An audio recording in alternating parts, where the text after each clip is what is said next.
Good morning, everyone. In this video, we are now in the homework packet on page 5, and we are going to do kind of a catch and release on 4 problems on this page. Number 1, number 3, number 4, and number 6. So go ahead and pause this video, try those problems on your own, and then we will go through them together.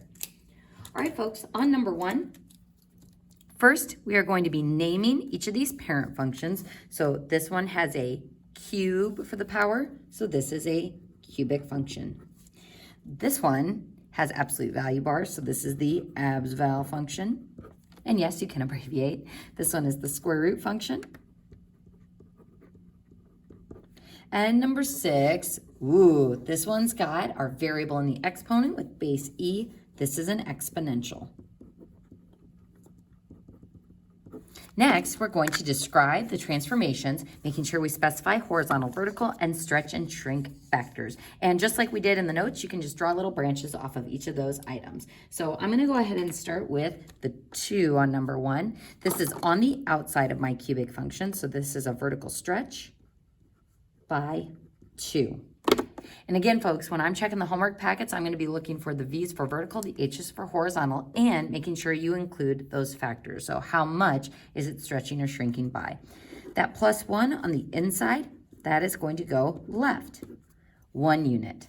Now, number 3 and number 4, I have put stars by these ones because these are tough because they both involve coefficients of x. So starting with number 3, this has a coefficient of 3 in front of the x. So before I describe these transformations, particularly the negative 6, I have to factor out that that positive 3 from both of those items. So notice when I factor it out, it's still inside the absolute value bar, but when I factor it out from that negative 6, it changes it to be a negative 2.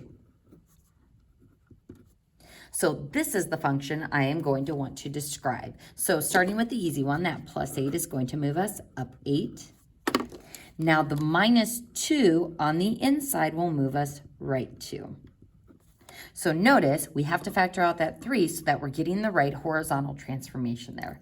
Now the 3, after we have factored it out, this sometimes throws people off because it is outside this parenthesis, but it is still inside my absolute value function. So this is still inside, which means it is a horizontal transformation.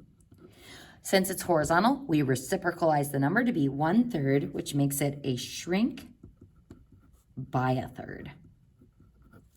So those horizontal ones are tricky, and always be aware of those coefficients. Number 4 is similar, and if you're like, how is number 4 similar?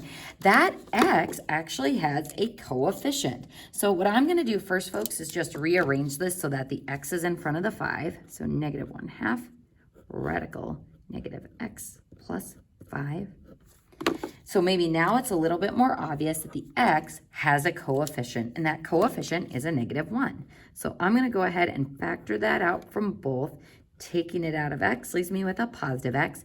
Taking it out from a positive 5 leaves me with a negative 5. So now describing these transformations, square root. Describing these transformations, that negative 5 on the inside moves us right 5. This negative, though it's outside a parenthesis, it is still inside the square root function. So this is a horizontal reflection. Now the 1/2 and the negative, this is kind of tricky because though it's one number, it is 2 separate transformations. The 1/2 is going to be a vertical shrink by 1/2. And the negative, since it's on the outside of our function, will be a vertical reflection. So 4 different transformations for that one. Moving on to our final one that we're doing together. So you will be doing all of them on this page as usual, but I just wanted to go through these 4 together. This is an exponential function. So that minus 4 is at ground level or outside our exponential function. So this is down 4. The negative 1 is up with the x in the exponent, so that is inside the function, moving it right 1.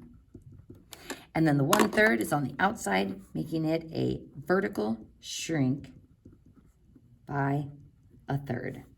Something else that I want to remind you about, especially as you start working on the My Math Lab, is that on My Math Lab, sometimes they will call stretch expand,